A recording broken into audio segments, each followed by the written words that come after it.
তোমাদের আজ রাত্রের প্ল্যান কি? আমার প্ল্যান তো সর্টেড। আমি চলে গেছিলাম শপিং করতে।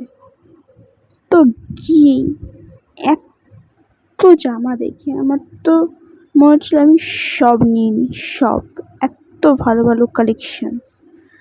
তো তারপর আমি 3টে শার্ট, একটা ট্রাউজার আর একটা টি শার্ট নিয়েছিলাম ট্রাই করার জন্য। সেখান থেকে আমি দুটো টপ নিয়েছি আর একটা টি শার্ট নিয়েছি, আর ওই ট্রাউজারটা চেঞ্জ করে নিয়েছি, অন্য ট্রাউজার নিয়েছি। তো শপিং শেষ, এবার বাড়ি ফেরার পালা। তো হেঁটে হেঁটে বাড়ি ফিরছিলাম এই পুরো আমাদের রাতের শহরটা এনজয় করতে করতে। তো দেখা হচ্ছে আবার পরের মিনি ব্লগে। ততক্ষণের জন্য বাই বাই।